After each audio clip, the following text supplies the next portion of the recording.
गणेश जी, आपने अपनी योजना से धूम्र को माता के पास भेज तो दिया, किंतु अब होने क्या वाला है ये मैं समझने में असमर्थ हूँ। वही होगा जो माँ पर कुदृष्टि डालने का परिणाम होता है, सर्वनाश। माँ ने उसे अपना क्षणिक दर्शन दिया होगा और अब तक धूम्रलोचन शुंभ तक पहुंचकर उन्हें माँ और देवियों की सूचना दे चुके होंगे। ऐसा अद्भुत सौंदर्य और उस सौंदर्य की धनी ऐसी सुंदरी तो संसार में कोई भी नहीं, और आप जैसा पुरुष भी संसार में दूसरा कोई नहीं। सौंदर्य के साथ शक्ति सामर्थ्य भी है वो। स्वर्ग के अंतर्ध्यान सभी देवियों की रक्षा कर रही हैं वो। मैंने उन देवियों को भी उनके निकट देखा था।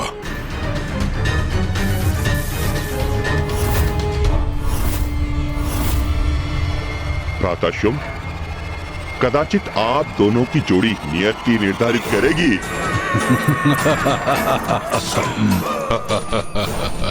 हाँ, और आप दोनों की जोड़ी अत्यंत भाएगी सभी को। आप दोनों का विवाह अवश्य ही होना चाहिए। उस स्त्री के साथ न्याय तब होता जब मैं उसे मेरे प्रति अपराध करने का दंड देता। उसने मेरे विरुद्ध जाकर स्वर्ग की देवियों को आश्रय जो दिया, परंतु अब धूम्रलोचन के मुख से उसकी प्रशंसा सुनकर उसके प्रति मेरी भी उत्सुकता जागृत हुई है। जाओ धूम्रलोचन, मेरे दूत सुग्रीव के साथ जाकर उसे मेरा संदेश दो कि यदि वो मेरे दंड से अपनी रक्षा करना चाहती है तो यथाशीघ्र मुझसे विवाह करने के लिए यहाँ प्रस्तुत हो और स्वर्ग की समस्त देवियों को मेरी सेविकाएं बनाकर मेरे समक्ष प्रस्तुत करें, अन्यथा परिणाम अति भयंकर होगा।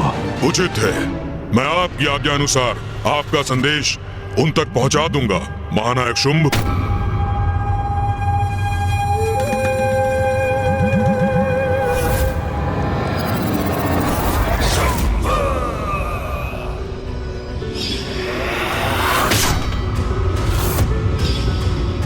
ये उचित नहीं हो रहा। महाराज शुंभ को मुझे देवी कौशिकी की महिमा के बारे में सूचित करना होगा।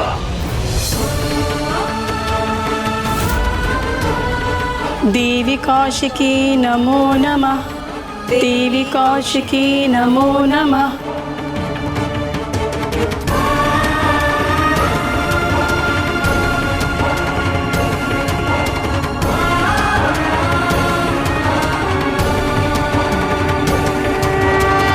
पुत्रियों, अब वो समय आ गया है पुत्रियों जब तुम्हें यहाँ से प्रस्थान करना होगा।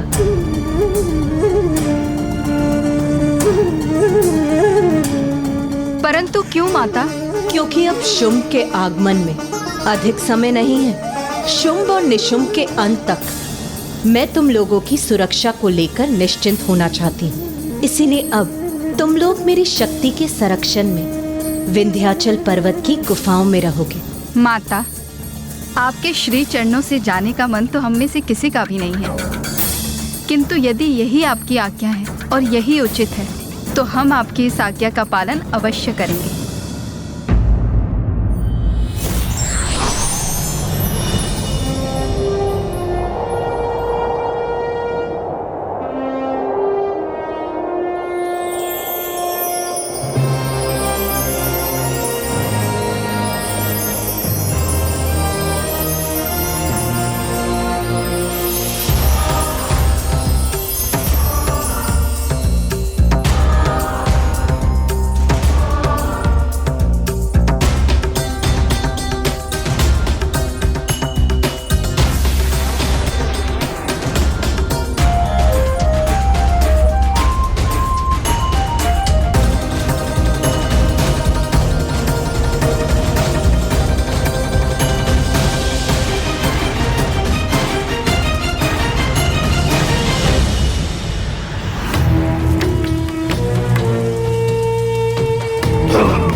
उस सुंदर स्त्री को शीघ्र ही स्वर्गाधिपति महानायक शुंभ का संदेश पहुंचाना है हमें। किंतु कहां है वो?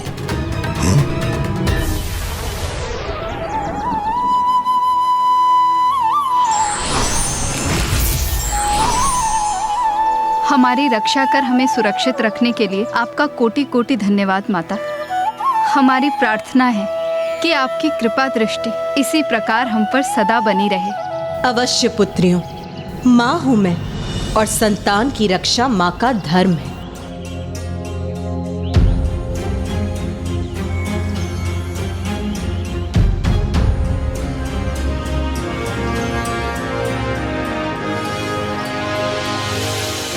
इस गुफा के भीतर भी तुम्हारा जीवन मेरे दिव्य प्रकाश से परिपूर्ण रहेगा। यहाँ तुम्हें कोई भी कठिनाई नहीं होगी।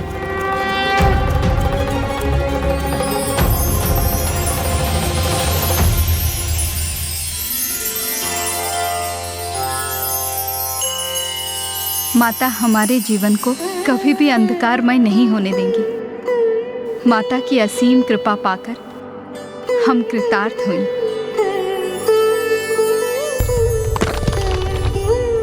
माता ने हमारे चारों ओर एक अभेद सुरक्षा कवच प्रस्तुत किया है। हम सभी पूर्ण रूप से सुरक्षित हैं।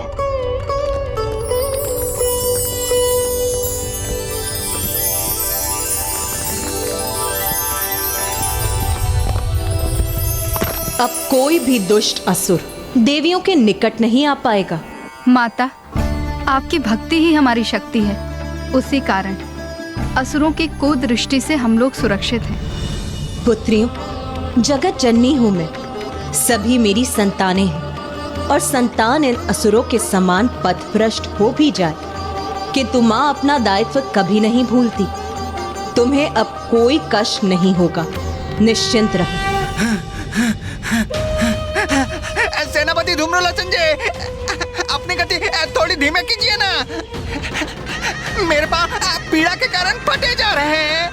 हृदय धोखने के समान दौड़ रहा है। यदि मुझे कुछ हो गया तो स्वर्गाधिपति शुंभ का संदेश आगे कैसे ले जाएंगे आप? ज्ञात नहीं महाराज शुंभ ने इस सुग्रीव को मेरे साथ क्यों भेज दिया, जैसे कि मैं इस कार्य में एकाकी सक्षम ही नहीं।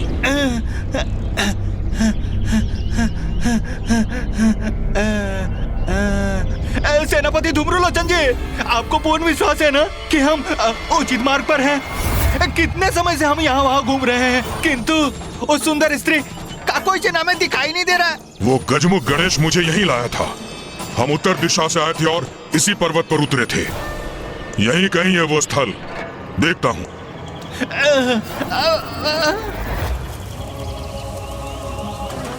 और कितना चलाइएगा?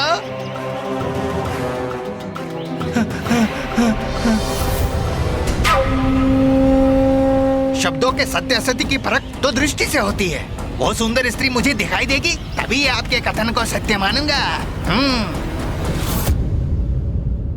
सब कुछ हमारी योजना के अनुसार ही हो रहा है भैया। शुंभ का सेनापति धूम्रलोचन उसके दूत सुग्रीव के साथ माँ के निकट पहुँच चुका है और माँ पूर्व में ही सभी माताओं को सुरक्षित स्थान पर भेज चुकी है। यही थी वो, यही स्थित एक अदृश्य बाधा के पीछे।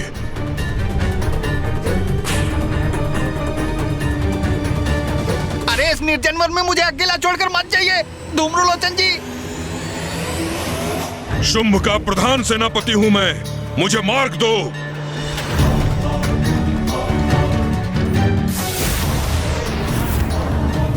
मैं उचित स्थल पर पहुंचा हूं सुग्रीव।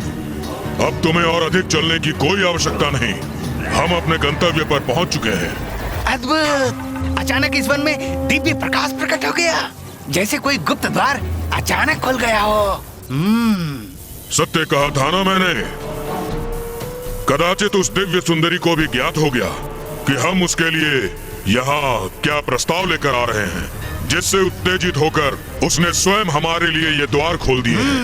नारी का स्वभाव ऐसा ही होता है। चलो सुग्रीव।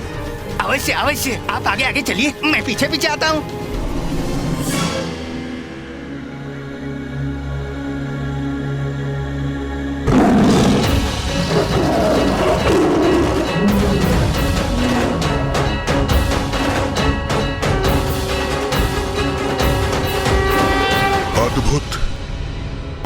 ऐसा दिव्य वैभव, ऐसा अनुपम रूप, इसका सौंदर्य तो पूर्व से भी अधिक प्रतीत हो रहा है।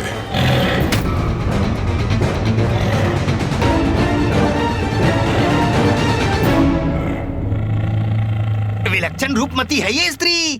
असुर महानायक ने विवाह हेतु उचित स्त्री का चुनाव किया है। चलिए चलिए आगे बढ़ते हैं धूम्रलोचन जी।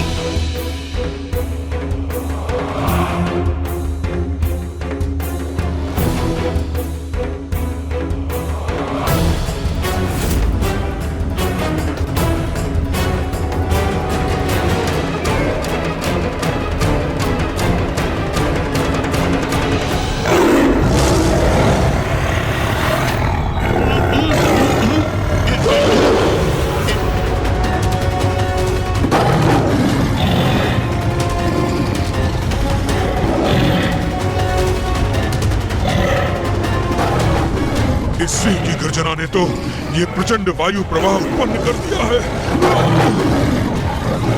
मैं सिंह की गर्जन से उड़ता जा रहा हूँ। मुझे रोकिए धूम्रलोचन जी, मुझे रोकिए।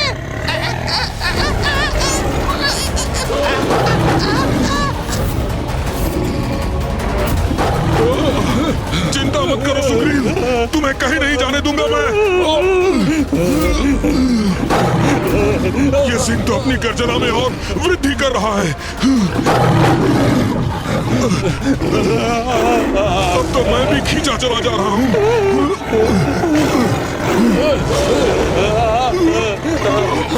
हम युद्ध नहीं संवाद करने आए हैं, अपने स्वामी का संदेश लेकर आए हैं, इसलिए अपने सिंह को शांत करो सुंदरी।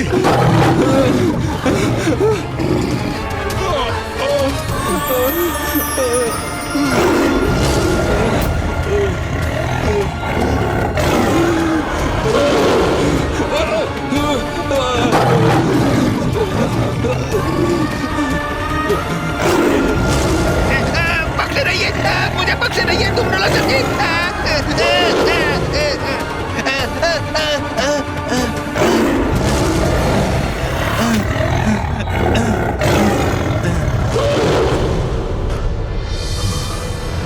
अब ये सिंह शांत हुआ तो हमें खड़े रहने का अवसर प्राप्त हुआ। कदाचित इसने हमें अपना शत्रु समझ लिया था, इसलिए अपने सिंह को ऐसी गर्जना करने का आदेश दिया होगा। किंतु अब हम इसे वो संदेश देंगे जिसे सुनकर यह आनंदित हो जाएगी। स्वर्गाधिपति शुंभ की विवाहिता बनने का अवसर तो कोई भी सुंदर स्त्री कदापि नहीं गंवाएगी। कहो कहो, क्या संवाद करना चाहते हो मुझसे? सुंदरी, तुम्हारे जैसी अपूर्व रूपमती पूरे संसार में कोई नहीं। ऐसा अनुपम सौंदर्य है तुम्हारा कि सूर्य और चंद्र की कांति भी तुम्हारे समक्ष फीकी पड़ जाए, और तुम बस मात्र इतनी दूर यात्रा करके तुम मेरे सौंदर्य की प्रशंसा करने आए हो?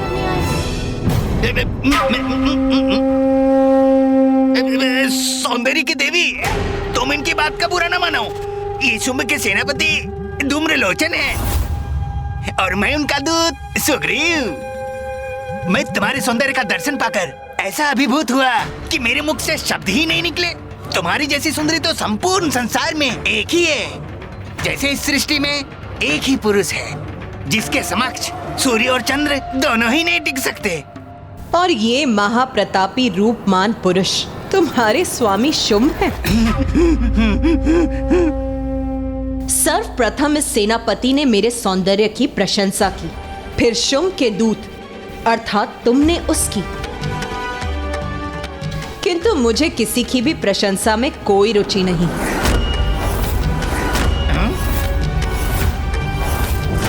फिर हम ये संवाद क्यों कर रहे हैं, ये मुझे अभी भी स्पष्ट नहीं। तो मैं स्पष्ट किए देता हूँ।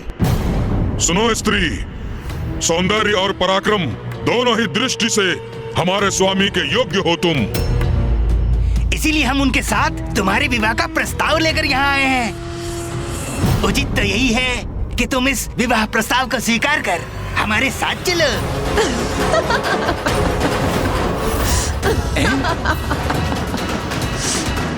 ये इस प्रकार अट्टहास क्यों कर रही है? मुझे ये बताओ तुम दोनों, रूपवान होने के अतिरिक्त कोई और गुण है भी तुम्हारे स्वामी में? इतना अहंकार है इसे अपने सौंदर्य का कि स्वर्गाधिपति असुर महानायक शुंभ के गुण पूछ रही है हमसे। बहुत चतुर स्त्री है ये धूम्रलोचन जी। इस प्रस्ताव को भली भांति परख रही है और उचित भी है। कोई भी नारी विवाह प्रस्ताव तो तभी स्वीकार करेगी ना जब उसे विश्वास हो जाए जिससे वो विवाह करने जा रही है वो सर्वथा उसके योग्य है कि नहीं है? कदाचित तुम्हें ज्ञात नहीं सुंदरी कि हमारे स्वामी कौन हैं? असुर महानायक शुंभ हैं वो, जिन्होंने अपने पराक्रम से पाताल, पृथ्वी और स्वर्ग तीनों लोकों पर अपनी सत्ता स्थापित की है।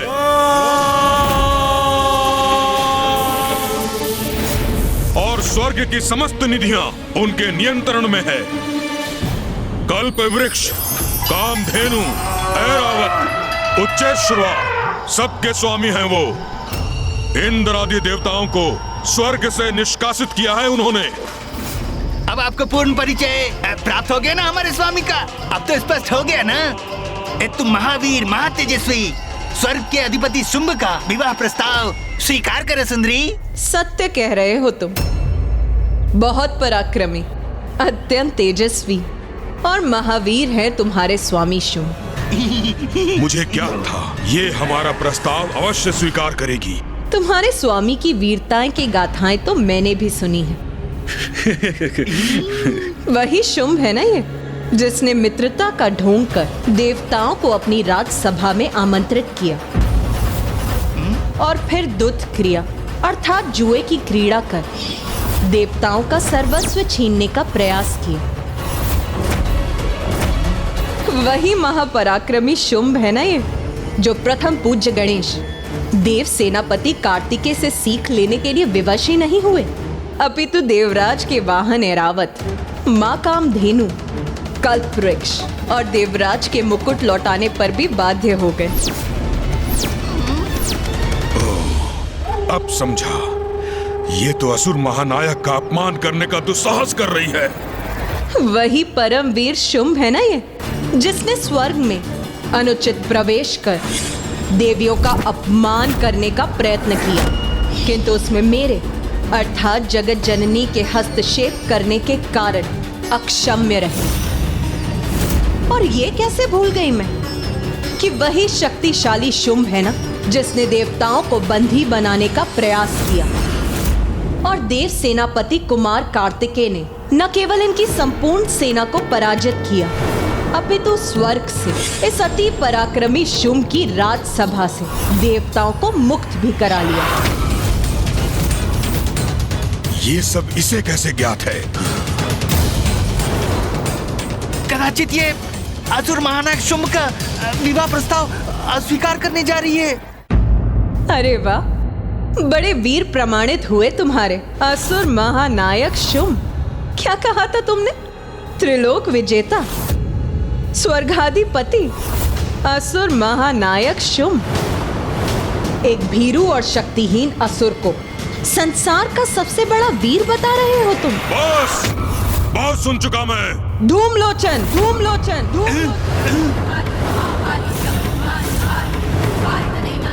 अपना स्वर ऊंचा करने का दुस्साहस मत करो। तुम अपने परमवीर महाराज के लिए मेरे समक्ष खड़े हो और मैं तुम्हारे ऊंचे स्वर को कदापि सहन नहीं करूंगी। इसकी गर्जना तो इसके सिंह की गर्जना के समान ही भयंकर है, किंतु मुझे इसका अहंकार खंडित करना ही होगा। ऐ सुंदरी, ये तुम्हारा सौंदर्य नहीं, तुम्हारा अहंकार बोल रहा है। सुनी सुनाई बातों पर विश्वास करने की भूल कर रही हो तुम, किंतु मेरे स्वामी के प्रति उदंडता करके सभी सीमाओं का उल्लंघन कर रही हो तुम, जिसे एक बार तो मैं अनसुना कर रहा हूं, किंतु पुनः ऐसा व्यवहार सहन नहीं करूंगा मैं। त्रिलोक के अधिपति हैं मेरे स्वामी शुंभ, स्वयं ब्रह्मदेव से वरदान प्राप्त किया उन्होंने। अपनी अपार शक्ति के बल पर किसी भी स्त्री को अपने चरणों की दासी बना सकते हैं वो, और उनकी दासी बनना भी किसी भी स्त्री के लिए सौभाग्य की बात है। नारी के प्रति ये दुर्भावना कदापि उचित नहीं। ये स्त्री तो क्रोधित हो रही है। कहीं इसने पुनः गर्जना की तो? नहीं नहीं, मेरे शांत रहने में मेरी सुरक्षा है। ये तो तुम्हारा सौभाग्य है स्त्री कि असुर महानायक शुंभ ने पूर्ण सम्मान के साथ विवाह प्रस्ताव भिजवाया है, अन्यथा अपनी इच्छा पूर्ण करने के लिए वो क्या नहीं कर सकते। अच्छा, तो तनिक ये बताओ, अपनी इच्छा पूर्ण करने के लिए क्या करेंगे वो? प्रतीत होता है तुम अभी भी नहीं समझी, और वो चाहे तो उनके सैनिक तुम्हें उनके समक्ष प्रस्तुत करने हेतु तुम्हारी इच्छा के विरुद्ध तुम्हें खींच कर भी ले जा सकते हैं।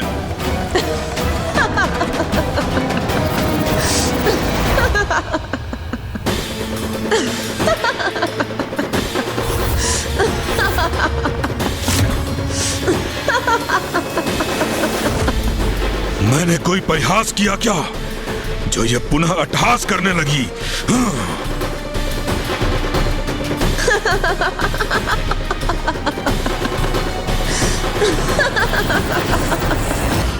स्त्री, अट्टहास क्यों कर रही हो तुम? इसका क्या अर्थ समझूं मैं? इनके प्रश्न का अभिप्राय है सुंदरी, क्या तुम्हारे इस अट्टहास को हम तुम्हारी स्वीकृति समझे? स्पष्ट कहो, हमारे स्वामी से विवाह का प्रस्ताव तुम्हें स्वीकार है ना? उचित है। मुझे क्या था, ऐसा उत्तम विवाह प्रस्ताव संसार की कोई भी स्त्री कदापि नहीं नकार सकती। हमें शीघ्र ये शुभ सूचना असुर महानायक शुंभ तक पहुंचानी चाहिए। चलो सुग्रीव। जाओ और जाकर अपने स्वामी को मेरा संदेश दो कि मैं विवाह उसी योद्धा से करूंगी जो मुझे युद्ध में पराजित करने में सक्षम होगा। यदि तुम्हारे स्वामी में इतना सामर्थ्य है तो यहाँ आकर मुझे पराजित करें और अपनी मुझसे विवाह करने की इच्छा को पूर्ण करें। ये क्या सुन रहा हूं मैं? ये स्त्री स्वर्गाधिपति असुर महानायक शुंभ से युद्ध करना चाहती है। माँ की ये घोषणा, उनके द्वारा शुंभ को युद्ध के निमंत्रण का तो एक ही अर्थ है, शुंभ के साथ साथ इन सभी दुष्टों का सर्वनाश।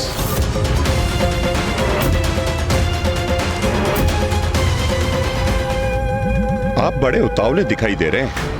प्रतीत होता है कि धूम्रलोचन और सुग्रीव के लौटने और अपनी भावी वाहिता का समाचार पाने का बड़ी अधीरता से प्रतीक्षा कर रहे हैं। किंतु ये उचित भी तो है, सब कुछ तो प्राप्त कर लिया है असुर महानायक ने। हाँ, और अब उस अपूर्व सुंदरी को पाने के लिए लालायित है। देवी शक्ति का क्रोध हमारे लिए महासंकट का रूप अवश्य ले सकता है।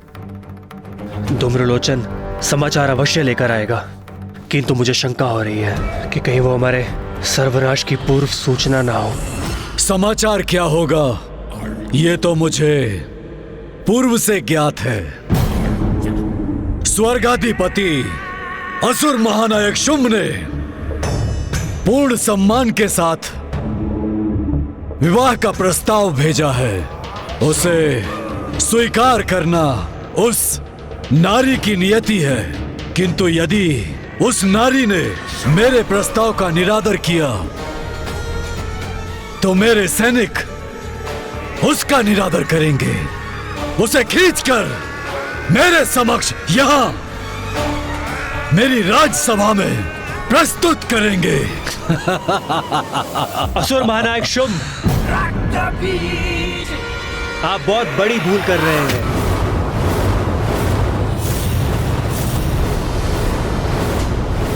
ये क्या कह रहे हो तुम रक्तबीज?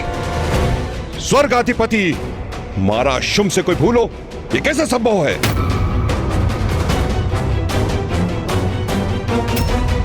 दृष्टता क्षमा कीजिए असुर महानायक, आपके सामने कितना कुछ घटित हो चुका है, किंतु आप उसे स्वीकार नहीं कर रहे हैं। क्या घटित हुआ है मेरे समक्ष? हाँ रक्तबीज, जो भी कहना है स्पष्ट कहो। जिन देवी को आपने धूम्रलोचन और सुग्रीव को युक्ति अथवा शक्ति से यहां लाने का आदेश दिया है, उनकी शक्ति का आभास हमें बहुत समय से हो रहा है। स्मरण कीजिए, स्वर्ग की देवियों की रक्षा देवी की मूर्ति से उत्पन्न हुए मोतियों ने ही की थी।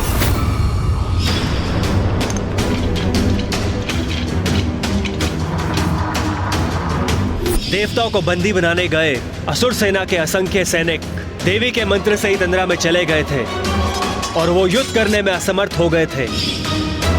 और उन्हीं के आशीष से कुमार कार्तिकेय ने यहाँ आकर यहाँ बंदी इंद्रदेव और वायुदेव को मुक्त करा लिया था।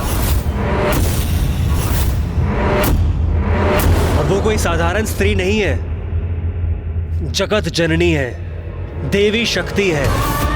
और उनकी अपार शक्ति का प्रत्यक्षदर्शी तो मैं भी पूर्व में रहा हूं।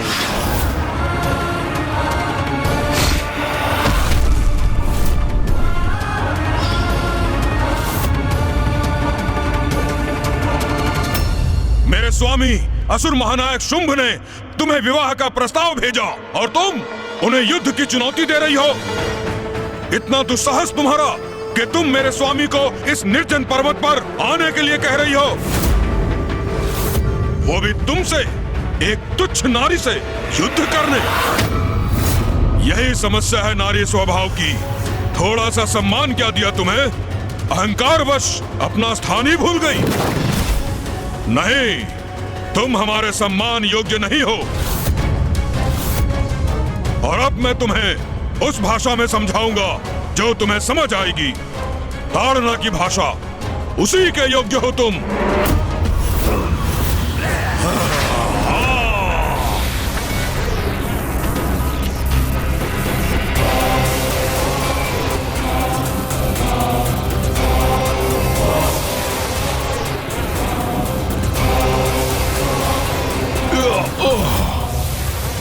कदाचित सेनापति धूम्रलोचन उचित कह रहे हैं। शब्दों की नहीं, शस्त्रों की भाषा ही सुंदरी के लिए उपयुक्त है।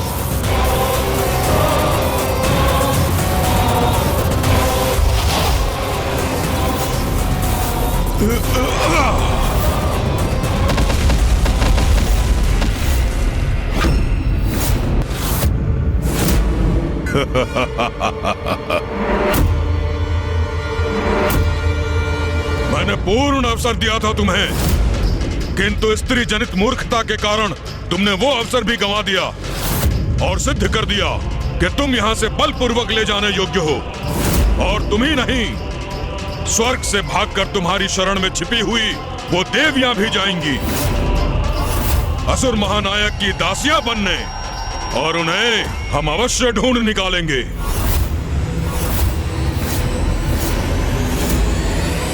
अब इन दुष्टों को माँ की शक्ति के बारे में ज्ञात हो जाएगा। दूत बन के आए हो तो दूत के अपने दायित्व का निर्वाह करो। अपने स्वामी को मेरा संदेश दो, अपने प्राणों की रक्षा करो, अन्यथा मेरे हाथों तुम्हारा अंत निश्चित है। क्या कहा तुमने? एक तुच्छ नारी मेरे प्राण हरेगी? मेरा सामना करना तो दूर, तुम्हारे लिए मेरे ये सैनिक ही पर्याप्त हैं। सैनिकों, आगे बढ़ो, बंदी बना लो इसे।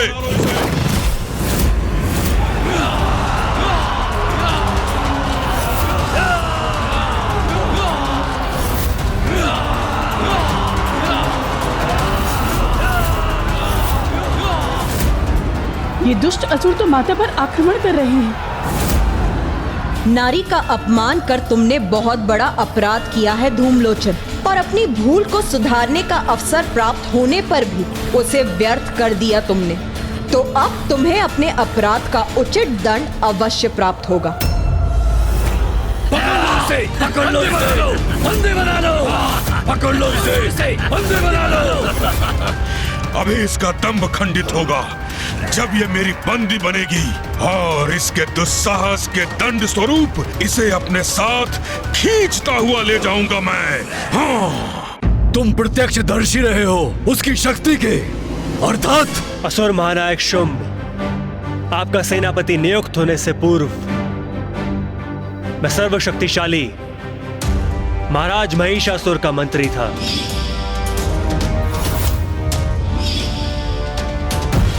महाराज महिषासुर और उनकी समस्त सेना का बड़ा भयंकर अंत किया था देवी आदिशक्ति ने।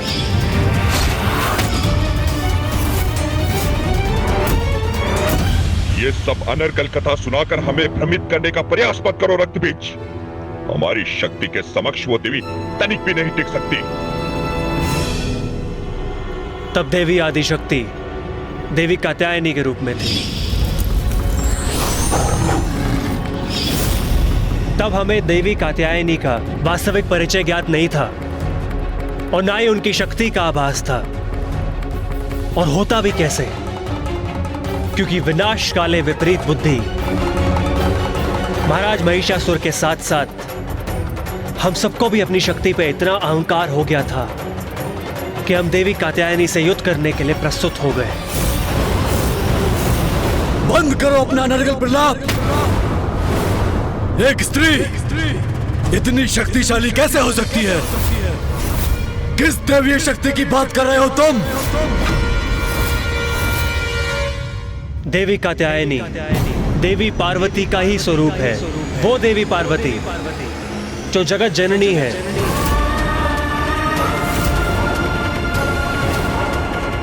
जो जगत पिता महादेव की अर्धांगिनी है, उन जगत पिता महादेव की पत्नी है जिनसे वरदान पाकर मैं इतना शक्तिशाली बना हूं।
ऐसा भयंकर व्यवहार किया इसने।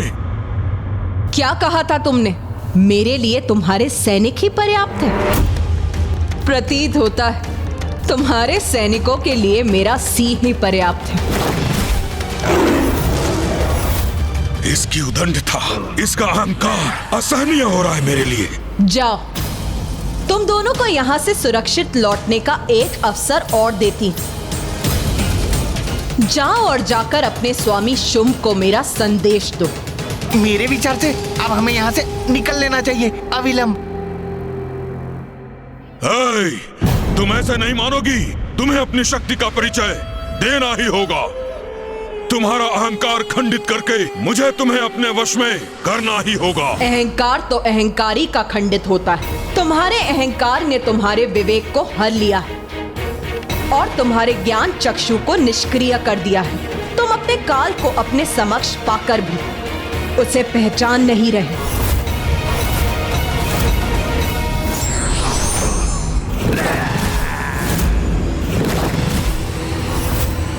किसका काल किसके समक्ष है, ये अभी ज्ञात हो जाएगा। तुच्छ नारी।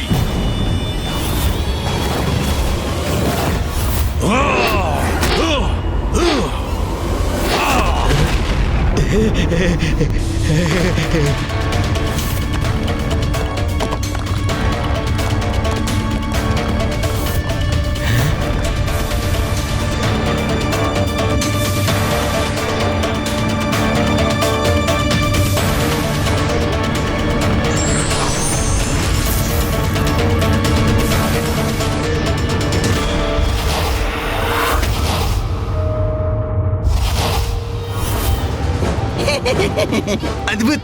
धूम्रलोचन जी की शक्ति का सामना करना तो वास्तव में अत्यंत कठिन है। अब देखता हूँ मेरे प्रहार से अपनी रक्षा कैसे करती हो तुम।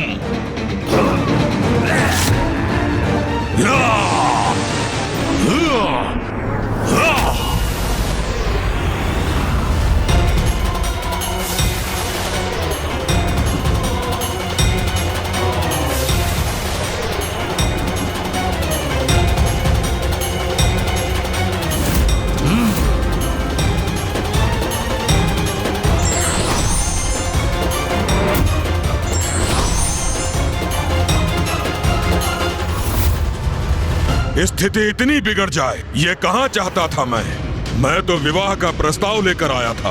विनय पूर्वक संवाद कर रहे थे तुमसे, क्योंकि असुर महानायक शुंभ का विवाह तो आनंद का अवसर था, किंतु तुम अपने उदंडता से मुझे उकसाती रही।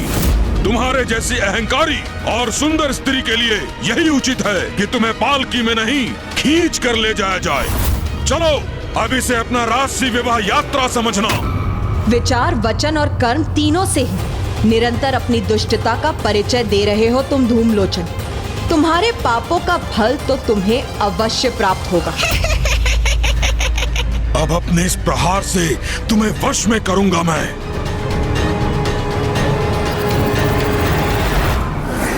दया और धैर्य की सागर है जगत जननी देवी शक्ति।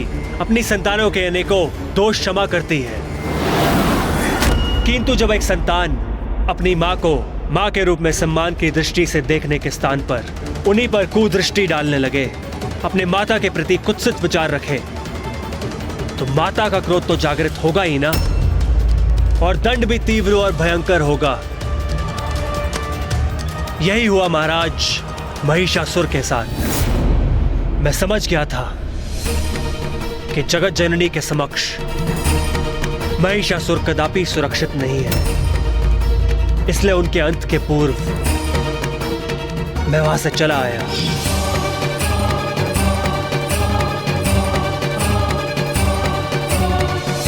उस रणभूमि से मेरे पलायन के कारण ही मैं आज जीवित हूं, और महाराज महिषासुर और उनकी संपूर्ण सेना नष्ट हो चुकी है। ये वही देवी पार्वती है जो तब देवी कात्यायनी के रूप में अवतरित हुई थी, और अब वो देवी कौशिकी के रूप में विंध्याचल पर्वत पे विराजमान है। असुर महानायक शुंभ, आपने मुझे अपने सेनापति के स्थान पर नियुक्त किया है, इसलिए आपको उचित सलाह देना मेरा कर्तव्य है। और मेरा सुझाव यह है कि आप जगत जननी की शरण में जाइए।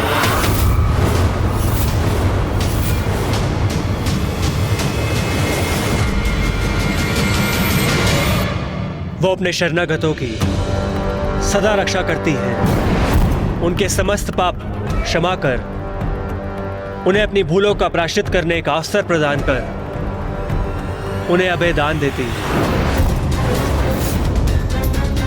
मैं तो धूम्रलोचन के प्रस्थान करने के पूर्व ही आप सबको इससे अवगत कराना चाहता था, किंतु जो भी हुआ वो इतनी शीघ्रता से हुआ कि मुझे कुछ कहने का अवसर ही प्राप्त नहीं हुआ।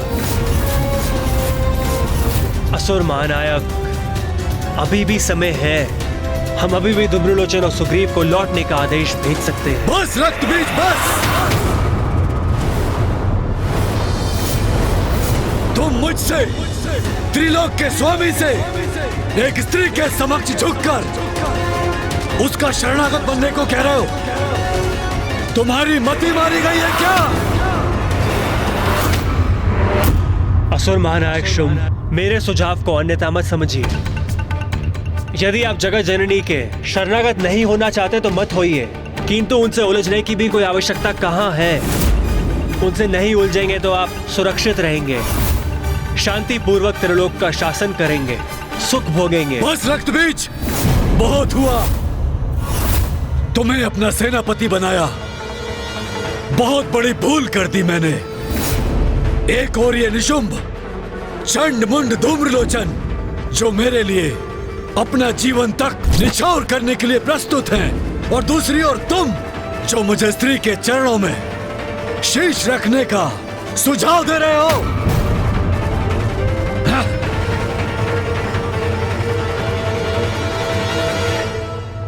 मैं ये कैसे समझाऊं आपको कि मेरे सुझाव को स्वीकार करने में ही आपकी सुरक्षा निहित है महानायक शुंभ।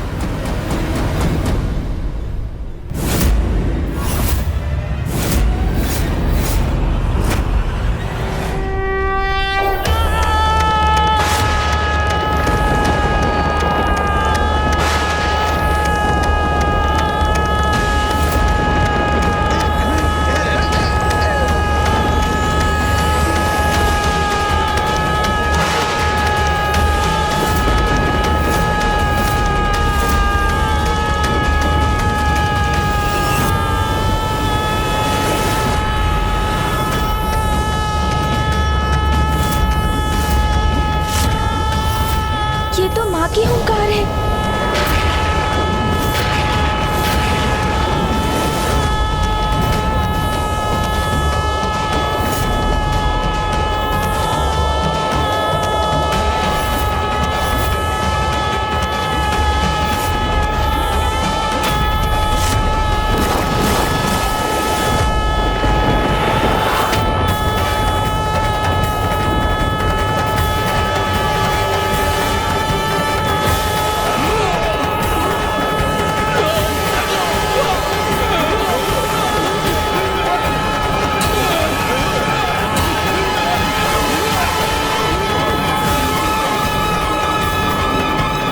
सेनापति धूम्रलोचन जी, बचाइए संकट से, अन्यथा ये हमें जीवित ही भस्म कर देगी।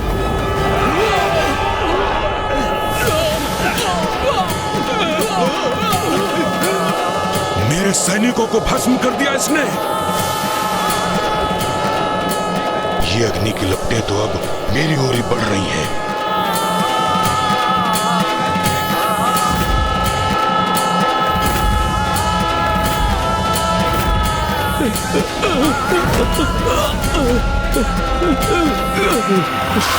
आपने सुना असुर महानायक? कितनी भयंकर हुंकार थी देवी शक्ति की।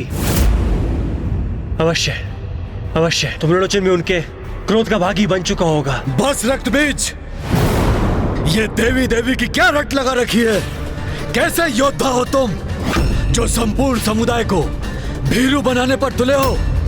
तुम जैसे शक्तिशाली सहयोगी विद्रोही बन जाए तो असुरों की पराजय कौन रोक सकता है? तुम ये कह रहे हो ना कि महिषासुर का अंत देवी कात्यायनी के हाथों हुआ, परंतु वो महिषासुर था और मैं लोकाधिपति शुंभ हूं। सर्वशक्तिमान शुंभ, सर्वशक्तिमान शुंभ। यदि आवश्यकता हुई तो ऐसा स्तंभन उत्पन्न करूंगा, वो स्त्री जिसे तुम जगत जननी कहकर पुकारते हो वो भी स्तंभ हो जाएगी। उस देवी की शक्ति मेरी शक्ति की तुलना में कुछ भी नहीं। सत्य तो ये है महानायक शुंभ, यदि वो देवी क्षण भर के लिए अपनी शक्ति का प्रदर्शन मात्र कर दे तो हम सभी धूल दूसरित हो जाएंगे। कहो, तुम्हारे लिए मेरी शक्ति का इतना परिचय पर्याप्त है ना धूम्रलोचन?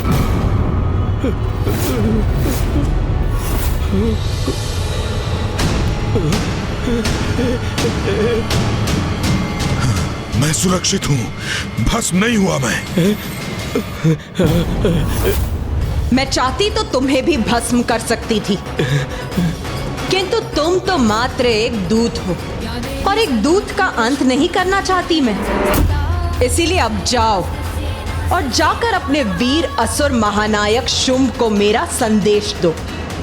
बताओ उन्हें कि कैसे मैंने तुम्हें तुम्हारे जीवन से वंचित नहीं किया, सुरक्षित जाने दिया तुम्हें। तो क्या धूम्रलोचन जी ने अपनी पराजय स्वीकार कर ली? कदाचित यही उचित है, यहाँ से निकलने में ही भलाई है।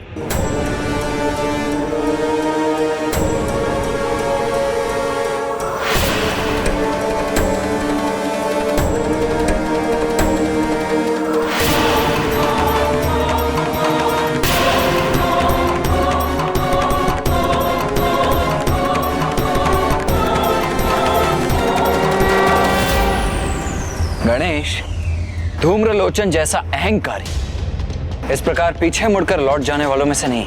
हाँ भैया, किंतु कदाचित वो समझ गया है कि इसी में उसकी सुरक्षा है।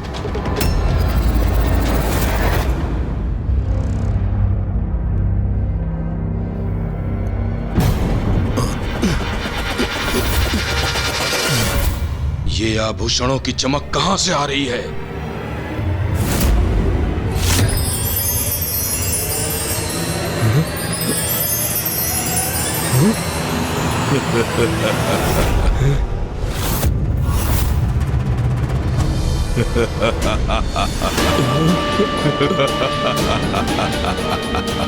अच्छा, तो स्वर्ग की देवियों को यहाँ छिपा कर रखा है इसने। इस दुष्ट ने तो हमें देख लिया।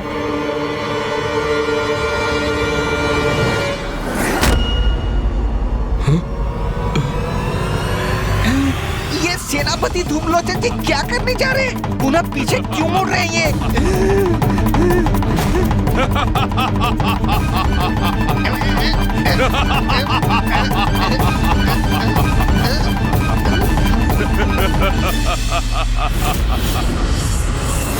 बहुत भाग्यशाली हैं मेरे स्वामी। उन्हीं के भाग्य के परिणाम स्वरूप मैं उचित समय पर उचित स्थल पर हूँ और यहाँ आया तो था मैं तुम्हारे लिए सुंदरी, और कदाचित तुम्हें प्रतीत हो रहा है कि मैं पराजित हो गया। उचित है, किंतु मेरी पराजय में ही मेरी जय है। हे स्त्री, अब तो मैं अपने स्वामी के लिए दो उपहार लेकर जाऊंगा। एक तो तुम जीवित अथवा मृत अवस्था में, और दूसरा वो देवियां जिनको तुमने गुफा में छुपा कर रखा है।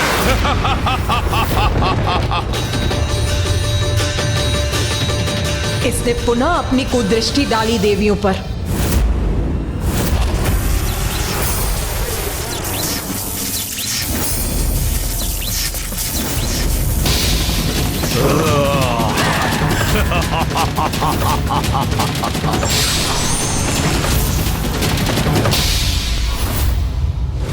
जाओ, बाहर निकालो इन देवियों को, बंदी बना लो।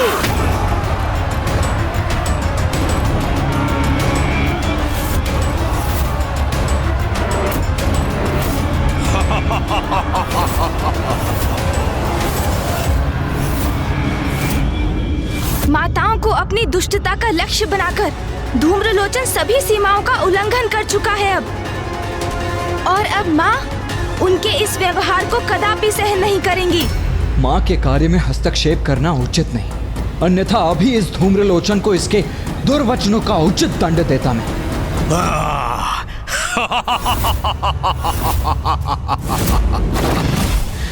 कहो स्त्री, अब मेरे सैनिकों से अपनी देवियों की रक्षा कैसे करोगी तुम?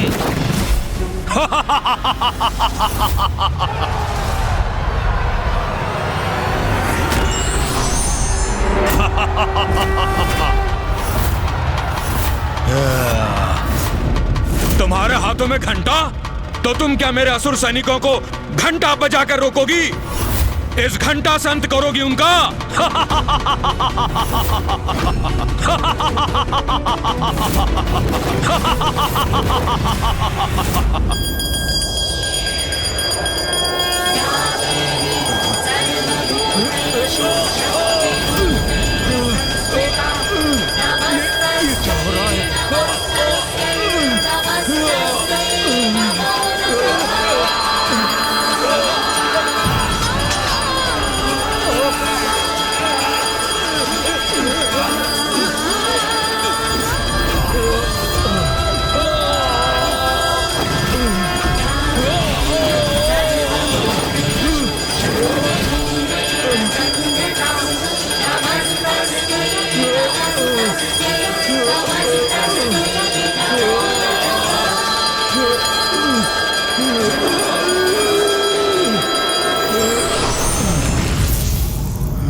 ये मत समझना कि तूने अपनी माया से मुझे धूम्रलोचन को परास्त कर दिया।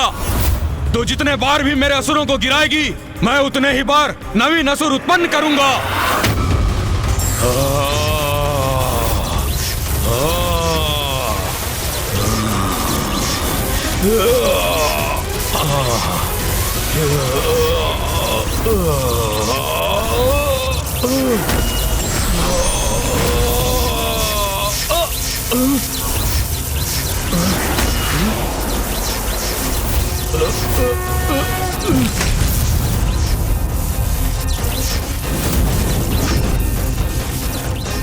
अपने हाथ हिलाने में अक्षम्य हो तुम। अब इस हाथों से कोई और असुर उत्पन्न नहीं कर पाओगे। अब तुमसे तुम्हारे ये हाथ ही छीन लूंगी मैं।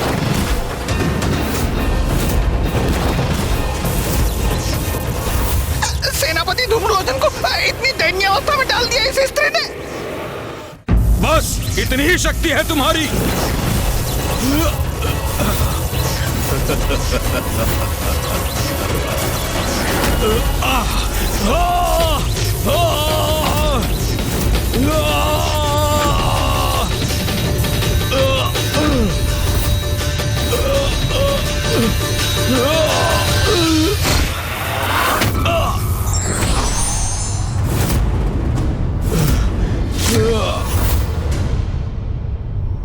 अब हाथों से रहित होने के बाद भी तुम्हारा वध करूंगा मैं।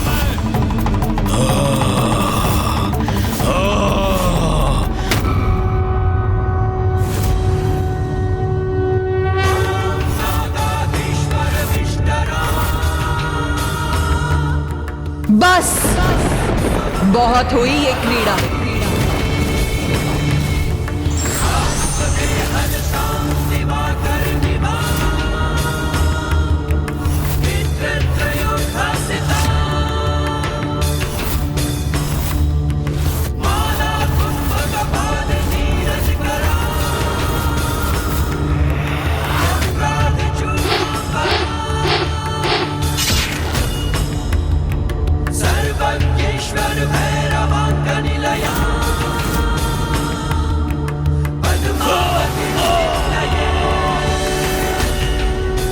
तो जब धूम्रलोचन उस स्त्री को अपने बंधन में बांध कर लौटेगा, तब तुम्हें अनुमान होगा मेरी शक्ति का। अब मैं आपको कैसे समझाऊं स्वामी, शक्ति का उचित अनुमान लगाने की आवश्यकता आपको है। असुर महाराज शुंभ, असुर महाराज शुंभ, असुर महाराज शुंभ। सुना तुमने? सुना? लौट आया मेरा सेनापति धूम्रलोचन। अब तो आपके विवाह के प्रबंध आरंभ करने चाहिए। आरंभ करो, अवश्य आरंभ करो।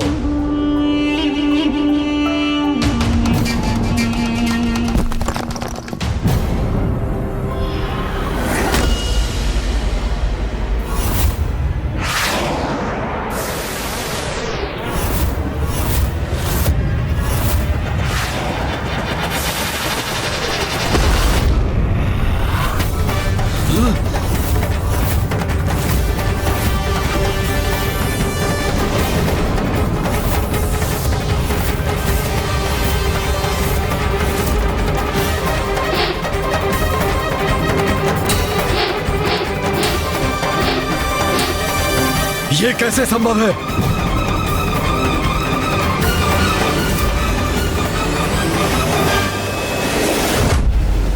तो अंततः माँ ने धूम्रलोचन को शुंभ के निकट पहुंचा दिया। और रही बात सुग्रीव की, वो तो मुझे आग मत कीजिए माता, मैं अपने सभी भूलों की क्षमा मांगता हूँ। आपके आदेश का पालन करूंगा माता। अभी जाकर आपका संदेश अपने स्वामी तक पहुँचाता हूँ। मेरा वध मत कीजिए माता, मेरा वध मत कीजिए।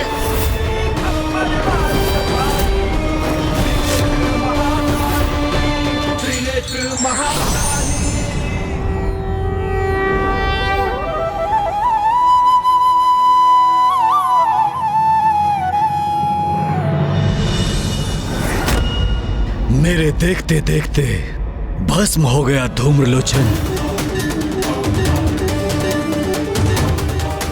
मेरी ही राजसभा में मेरे सेनापति धूम्रलोचन का इतना भयंकर अंत हुआ। प्रतीत होता है भ्राता शुंभ का क्रोध अपने चरम पर पहुंच रहा है। किसने किया ये?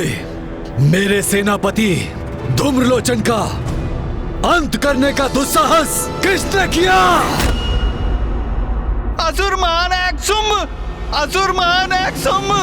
महाराज, असुर महानायक। सुग्रीव, इसे धूम्रलोचन के साथ भेजा था मैंने, इसे अवश्य ज्ञात होगा।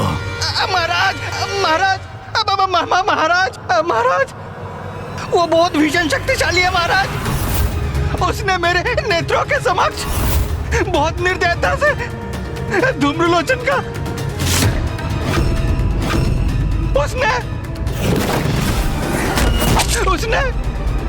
उसने क्या बोल रहे हो? किसने किया ये? स्पष्ट बोलो, किसका दुष्कृत्य है ये? किसने किया सेनापति धूम्रलोचन का वध? ये तो आपको भी भली भांति ज्ञात है असुर महानायक शुंभ कि सुग्रीव देवी शक्ति का उल्लेख कर रहा है। स्पष्ट है कि उन्होंने उसका अंत किया है। फिर भी आप ये क्यों जता रहे हैं जिससे आप इससे अनभिज्ञ हो? धूम्रलोचन का वध उस नारी ने किया महाराज, जिसके समक्ष हम आपके विवाह का प्रस्ताव लेकर गए थे, देवी कौशिकी।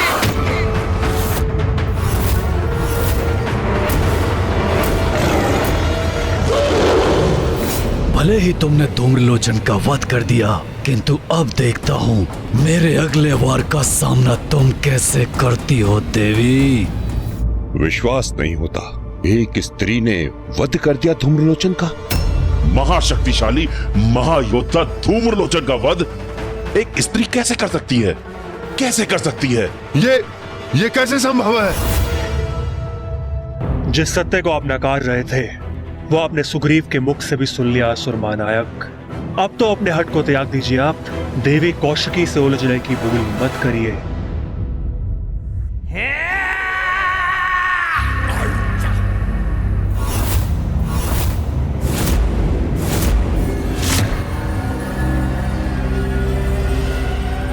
तो तुम ये कहना चाहते हो? भ्राता,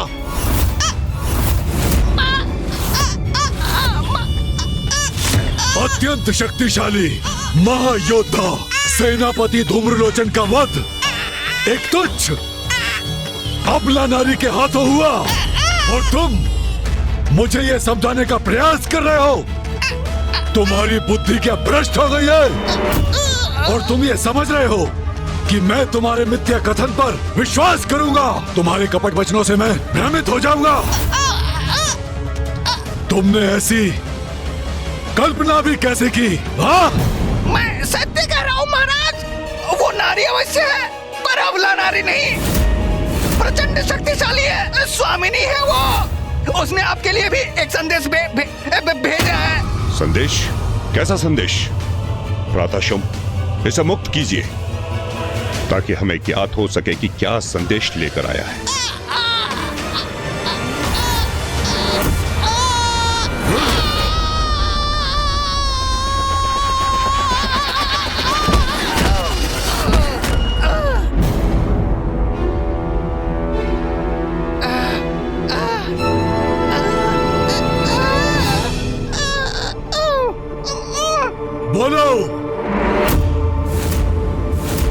देवी कौशिकी ने आपके प्रस्ताव के उत्तर में ये संदेश भेजा।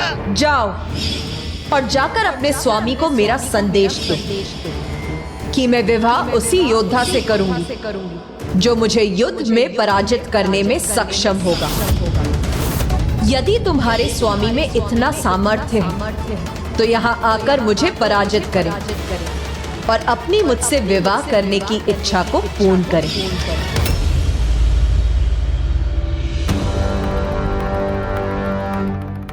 युद्ध करेगी वो स्त्री भ्राता शुंभ से? ये संदेश भेजा है उसने। देवी शक्ति से युद्ध का परिणाम तो भयंकर ही होगा। भ्राता शुंभ, ये संदेश नहीं है, ये तो चुनौती है उसकी आपके लिए। प्रतीत होता है ये स्त्री चतुराई कर रही है। उसने ये प्रपंच इसलिए रचा ताकि वो स्वयं को आपसे ऊपर रख सके। जात है उसे, अत्यंत सौंदर्य संपन्न है वो, बस उसी का अहंकार दर्शा रही है। ये क्या कह रहे हैं सभी? क्या इन्हें अभी भी यह आभास नहीं हुआ कि असुर महानायक शुंभ का वहां जाना स्वयं अपने विनाश को आमंत्रित करने के समान है? मुंड से सर्वथा मैं सहमत हूं। वो तो आप पर अपना प्रभाव स्थापित करने की क्रीड़ा कर रही है महाराज शुंभ। यह कोई क्रीड़ा नहीं है। मेरी दृष्टता क्षमा करें, किंतु इस संपूर्ण घटनाक्रम में ऐसा क्या है जो अभी भी आपको स्पष्ट नहीं हुआ है असुर महानायक शुंभ? सत्य हमारे समक्ष है। धूम्रलोचन का अंत हो चुका है। देवी कौशिकी ने उसका वध किया है और अब वो आपको युद्ध के लिए ललकार रही है। और आप अभी भी नहीं समझ पा रहे हैं कि वो कोई साधारण स्त्री नहीं है, अपितु पराअंबा है। मैं तो आपको कब से यही समझाने का प्रयास कर रहा हूं कि उनसे उलझना उचित नहीं है, क्योंकि जो दुर्दशा आज धूम्रलोचन की हुई है वो कल हम सबकी भी हो सकती है। और मैं तुम्हें कितनी बार समझा चुका हूं रक्तबीज कि मैं असुर महानायक शुंभ किसी स्त्री के समक्ष नहीं झुकूंगा। किसी अबला नारी का शरणागत कभी नहीं बनूंगा मैं, कभी नहीं, कदापि नहीं। रक्तबीज, तुम जैसे सहयोगी तो कदाचित शत्रु से भी अधिक घातक हैं, क्योंकि युद्ध के पूर्व ही तुम पराजय की घोषणा कर रहे हो। तुम्हें लज्जा नहीं आती? इतने बड़े शक्तिशाली असुर होकर भी भीरुता का प्रदर्शन कर रहे हो तुम। उस देवी से तो तुम्हें युद्ध के लिए तत्पर होना चाहिए रक्तबीज, भागने या छुपने या समर्पण करने के लिए नहीं। यदि यह स्त्री क्रीड़ा की इच्छुक है तो मैं इसके साथ क्रीड़ा अवश्य करूंगा, परंतु ये क्रीड़ा उसके नहीं मेरे अनुसार होगी। अपने अपार सौंदर्य पर उसे बहुत गर्व है ना, उसी के बल पर मुझे अपने घुटनों पर झुकाना चाहती है ना, और चाहती है कि मैं स्वयं उसके पास जाऊं और उसे विवाह के लिए मनाऊं।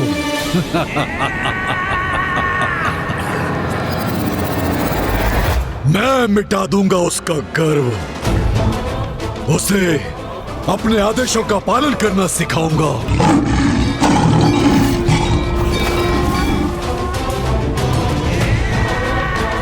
असुर महानायक शुंभ की पत्नी बनना है तो उसे मेरे शीश पर नहीं, मेरे चरणों में वास करना होगा। और मैं उससे ये सब कुछ मनवा कर ही रहूंगा। उचित है भैया, सर्वथा उचित है। आपको यही करना चाहिए। चंड मुंड जी असुर महानायक, आदेश दीजिए। बहुत हुआ प्रस्ताव भेजने का प्रपंच।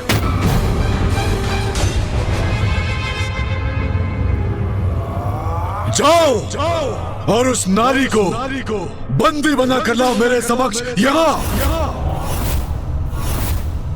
और उसे स्वीकार हो या अस्वीकार, मैं उसे बलपूर्वक विवाह करके ही रहूंगा।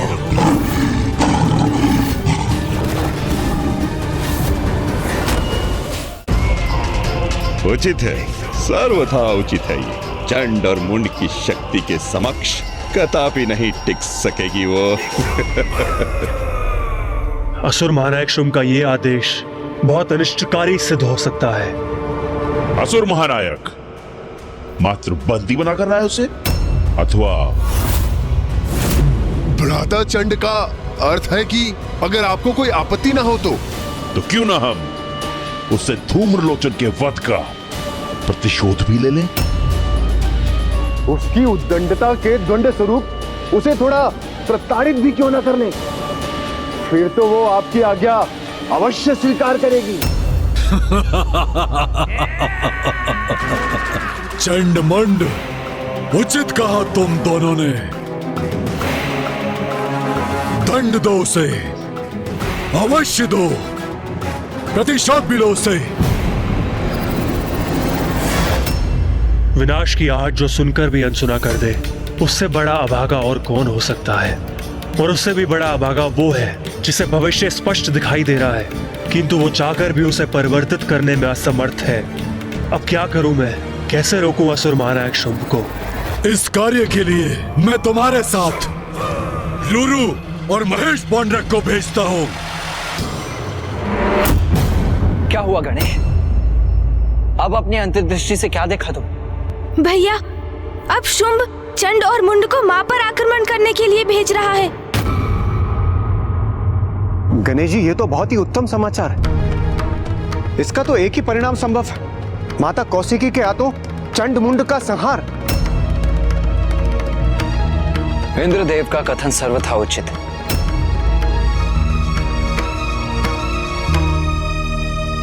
किंतु तुम क्यों चिंतित प्रतीत हो रहे हो गणेश? चंड और मुंड की शक्तियों से तो हम भली भांति परिचित हैं भैया, किंतु शुंभ ने अन्य 2 असुरों का भी आवाहन किया है, रूरू और महेश पौंडरक।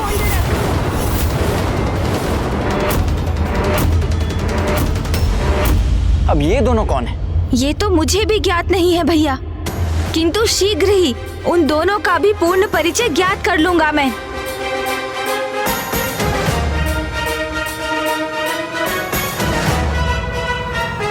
रूरू और महेश पौंडरक और महेश पौंडरक और महेश पौंडरक और महेश पौंडरक और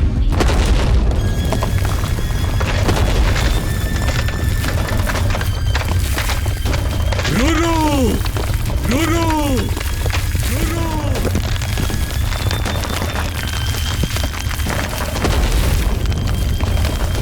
असुर महानायक शुंभ पुकार रहे हैं मुझे।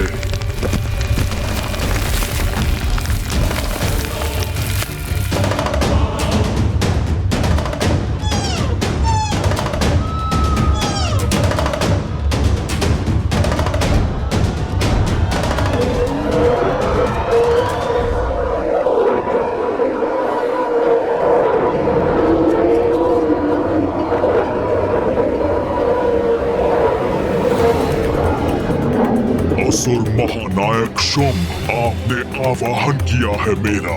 मैं अति शीघ्र आपके समक्ष प्रस्तुत होऊंगा।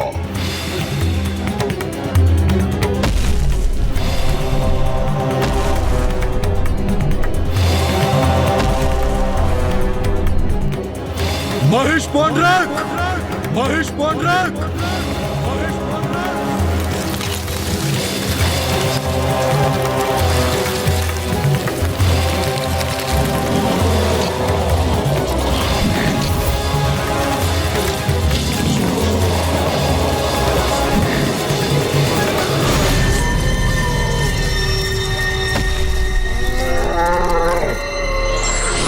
असुर महानायक शुंभ, मैं महेश पौंड्रक अभी आपकी सेवा में प्रस्तुत होऊंगा।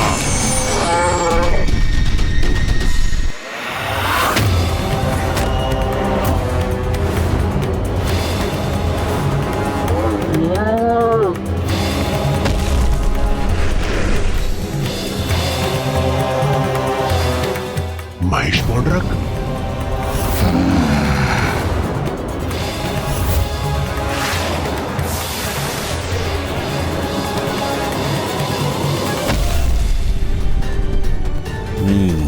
तो ये हैं रूरू और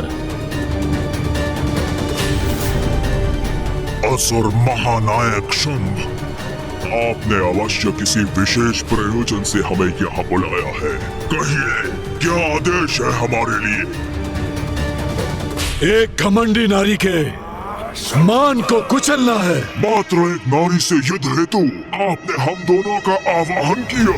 धूम्रलोचन जैसे शक्तिशाली असुर का वध करने वाली नारी असाधारण नहीं हो सकती, कदापि नहीं।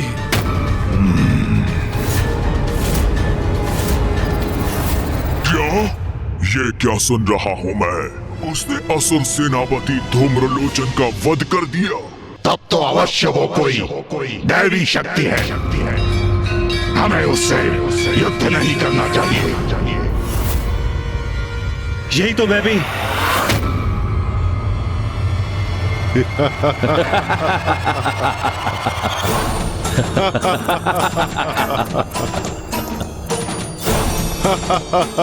यहाँ कोई प्रयास हो रहा है क्या जो तुम हंसने लगे हो? नहीं असुर महानायक, किंतु मैंने तो आपसे पूर्व ही कहा था कि उस दुष्ट नारी को उचित पाठ सिखाने के लिए चंड और मुंड ही पर्याप्त हैं। ये असुर आपके सामने हमें सुझाव देने का ये दुस्साहस कर रहे हैं कि हमें उस नारी से युद्ध करने के विचार का परित्याग कर देना चाहिए। वो भला युद्ध भूमि में हमारा क्या साथ देंगे? कदाचित वहां पहुंचकर अस्त्र शस्त्र त्याग देंगे और वहीं उस देवी की आरती करने लगेंगे। तो कितना अपमान होगा हमारा। ओ, समझ गया। चंड और मुंड अपने शब्दों से इन दोनों को युद्ध के लिए प्रेरित कर रहे हैं। सेनापति चंड और मुंड,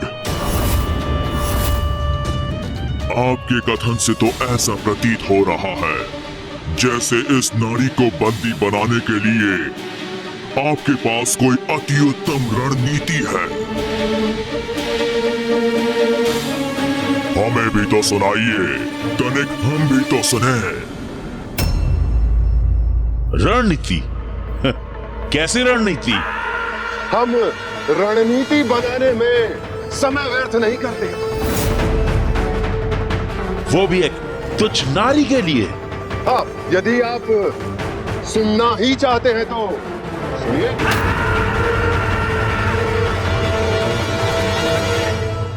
जैसे ही हम उस स्त्री के निकट पहुंचेंगे, हम उसे एक अंतिम चेतावनी देंगे जो उसके लिए समर्पण कर हमारी बंदी बन हमारे साथ आने का अंतिम अवसर होगा।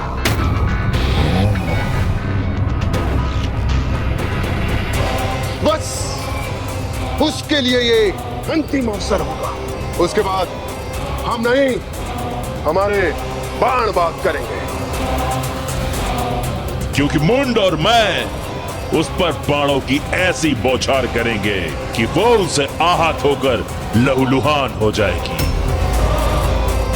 वो चीत्कार करेगी, हमारे बाणों के बंधन से मुक्त होने के लिए समस्त प्रयास करेगी।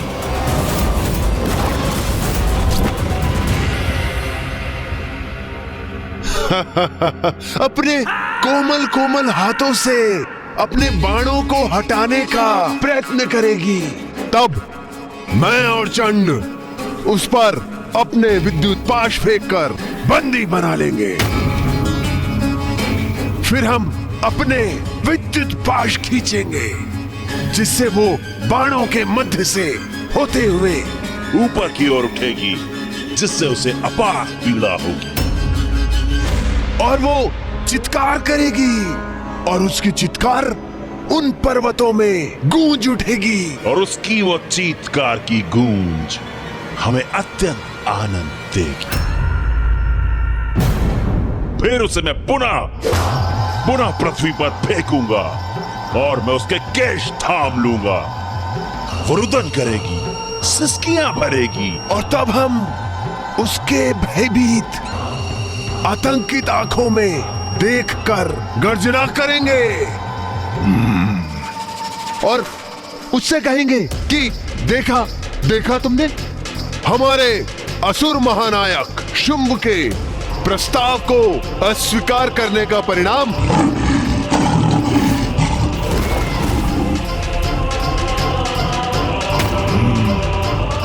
तब वो हमारे आगे हाथ जोड़कर असहाय अवस्था में आकर रुदन करेगी। फिर उसे भारी बेड़ियों में बांध देंगे हम और वो हाथ जोड़े भारी बेड़ियों में बंधी अपने पैरों पर हमारे साथ चलकर यहां तक आएगी और उसे इस प्रकार अपमानित करते हुए, उसके अहंकार को खंडित करते हुए हम उसे इस राज्यसभा में लेकर आएंगे और असुर महानायक शुंभ के चरणों के आगे डाल देंगे। वो फिर रुदन करते करते अपने दया की भिक्षा मांगेगी। अब महाराज असुर महानायक शुंभ के चरणों में गिर के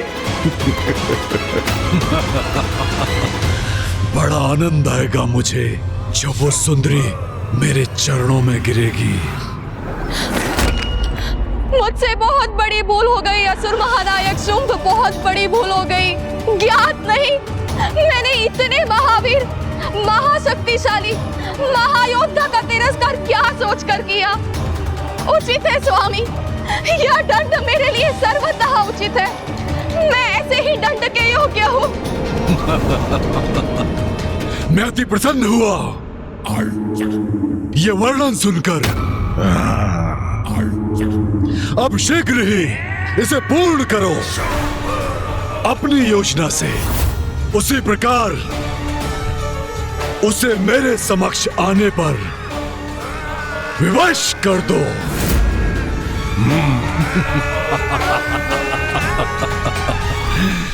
जाओ।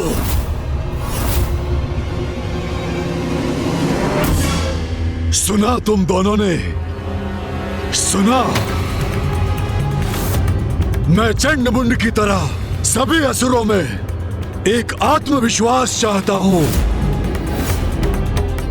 यदि तुम भीरू हो, अक्षम हो, तो स्वीकार करो कि तुम असुर महानायक के विश्वास के योग्य नहीं।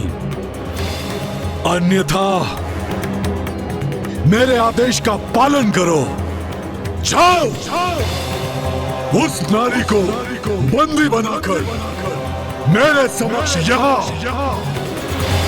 प्रस्तुत करो। जाओ। रक्ष संस्कृति से बंधे हम असुर योद्धा हैं। असुर महानायक के आदेश का पालन कर उनके और असुरों के प्रति अपने दायित्वों का निर्वाह हमारा परम कर्तव्य है। असुर महानायक शुंभ, आपकी सेवा ही मेरे जीवन का एकमात्र उद्देश्य है। यदि आप चाहते हैं कि मैं उस देवी के साथ युद्ध करूं, तो फिर उचित है, युद्ध होगा।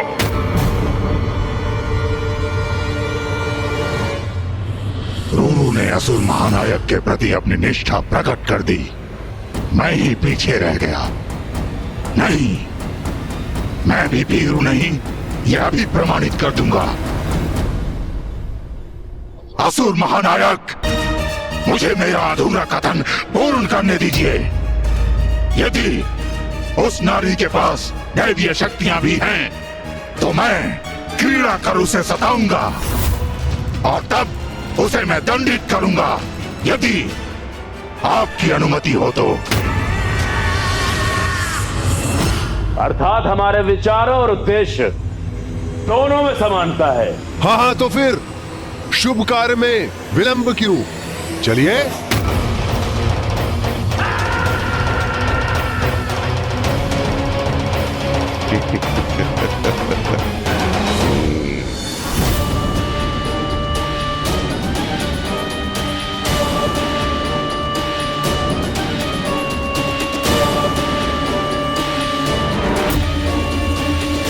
यहाँ जो भी हो रहा है उचित नहीं है। इसका दुष्परिणाम निकट भविष्य में हम असुरों को अवश्य भुगतना होगा।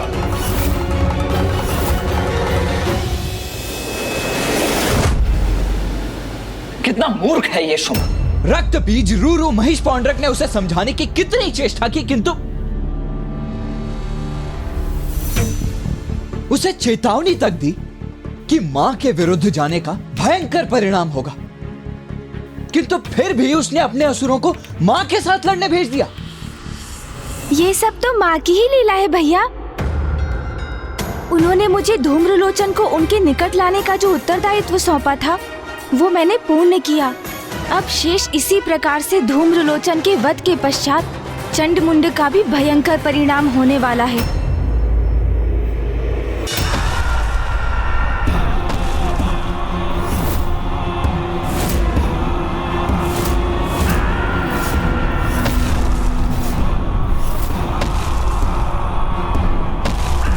अब ये कैसे दूध भेजे हैं शुंभ ने?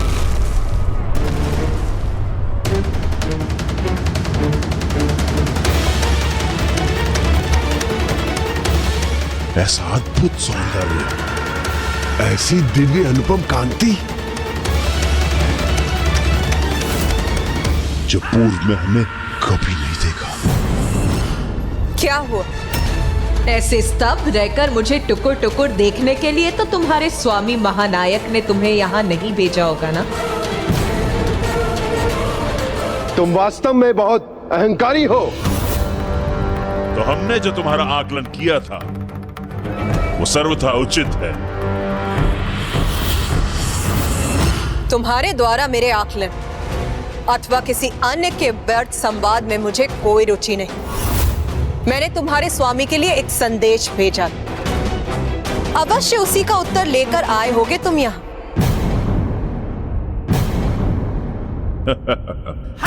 तुम्हें क्या वास्तविक में ऐसा लगा कि तुम्हारी इस तुच्छ सी चुनौती का उत्तर देंगे असुर महानायक? हाँ, सुनो, अब अपना ये स्वांग त्याग कर चलो हमारे साथ। क्योंकि तुम्हारी उद्दंडता को अनदेखा कर, तुम्हें क्षमा कर, हमारे स्वामी अभी भी तुमसे विवाह करने के लिए तैयार हैं। तुम्हारे इस कथन में तो कुछ भी नवीन नहीं। ये तो उस असुर ने भी कहा था जो तुमसे पूर्व यहाँ आया था। उसका क्या परिणाम हुआ ये तो तुम्हें ज्ञात ही होगा। कदाचित इसीलिए इतनी विशाल सेना लेकर तुम इतनी सी बात कहने यहाँ आए। इस अभिमानी नारी को हमारी सेना के सामर्थ्य का आभास नहीं है। ये तो हमारी बातों को वायु में उड़ा रही है।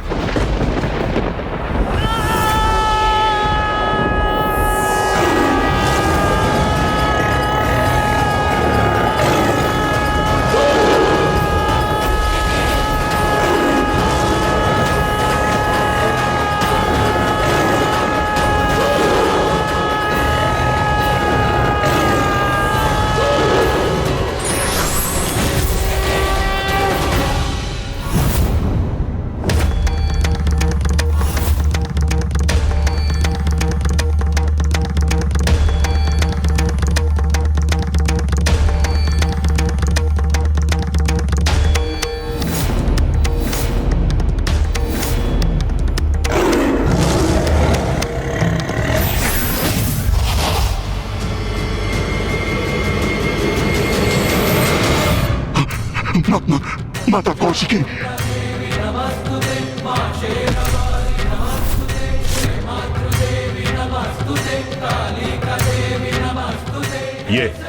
ये क्या कर रहे हो तुम दोनों? महेश पौंड्र, ये ऐसे हाथ जोड़कर इस नारी के समक्ष क्यों बैठे हो?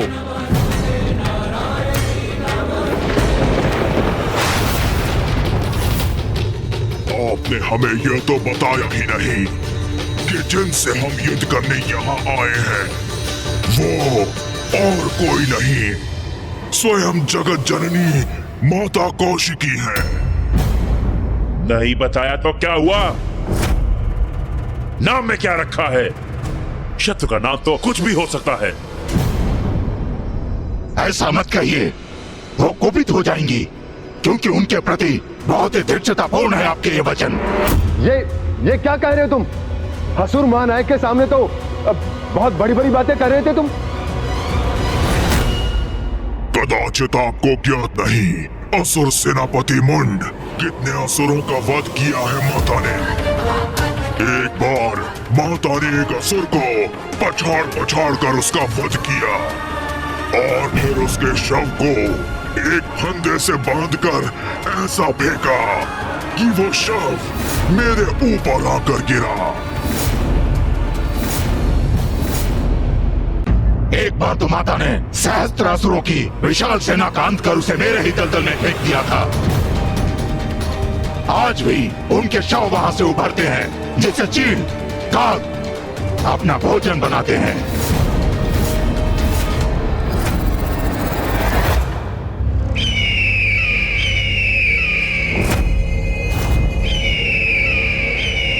अरे, इन्होंने नाम लिया नहीं और ये प्रस्तुत हो गए।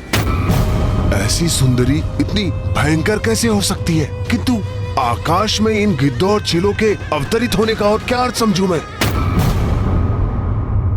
ये तो अत्यंत शक्तिशाली प्रतीत होती है। तभी तो रुरु और महेश पौंड्रक भयभीत दिखाई दे रहे हैं। कदाचित लौटना चाहिए हमें यहाँ से, तभी हम सुरक्षित रहेंगे।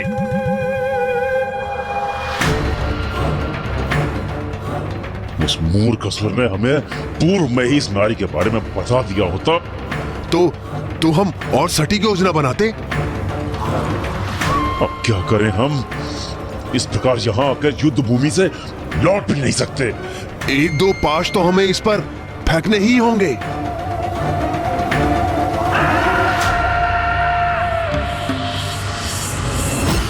इसके महिमा मंडल से हम भयभीत नहीं होंगे। जो भी है ये है तो एक नारी ही ना। और हम बलशाली असुर सेनापति चंड और मुंड। हाँ, इसीलिए निशंक होकर अपनी योजना को क्रियान्वित करेंगे। हम सबसे पहले अपने बाणों का वार करेंगे। हम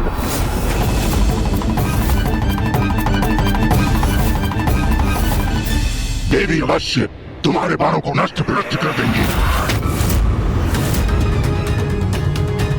ये इतने विश्वास से कह रहा है तो क्या ये सत्य है? क्या ये वास्तव में हमारे बाणों को नष्ट कर देगी? हम दोनों तो माँ के विरुद्ध जाकर उनसे नहीं लड़ रहे, किंतु आप दोनों को योद्धाओं का धर्म निभाना ही चाहिए। जैसा आपने असुर महानायक के राजभवन में कहा था, वैसे ही अपना पाश फेंककर इन्हें बंदी बनाने का प्रयत्न कीजिए। जिन्हें वो अवश्य चीर देंगे। ये किसे भेज दिया असुर महानायक ने हमारे साथ? हमारा साहस बढ़ाने आया है ये, अथवा उसे खंडित करने? नहीं, इन दोनों को अनसुना करना होगा हमें। मूर्ख असुरों, मुझसे युद्ध करने आए हो तो युद्ध करो। ऐसे भीरू बन के क्यों खड़े हो? आओ, युद्ध करो मुझसे।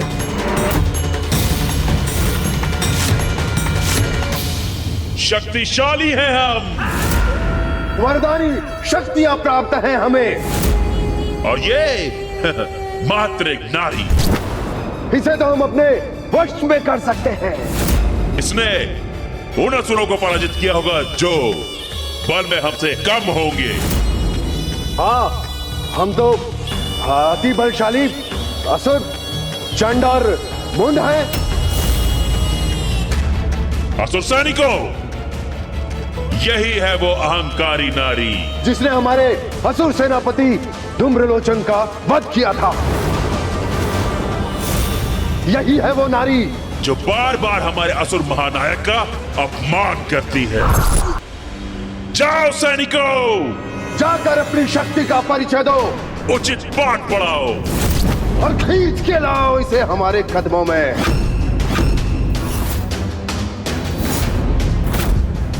जाओ सैनिकों।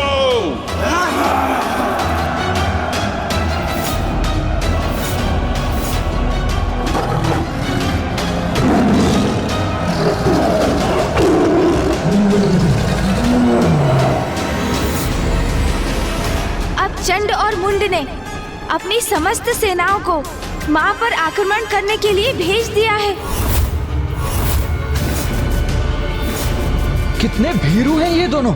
मां से स्वयं युद्ध करने के स्थान पर अपने सैनिकों को मृत्यु के मुख में प्रविष्ट कर दिया उन्होंने। मैं यहां खड़े रहकर ये सब होते हुए नहीं देख सकता। मैं अभी जाकर उस असुर सेना का विनाश कर दूंगा।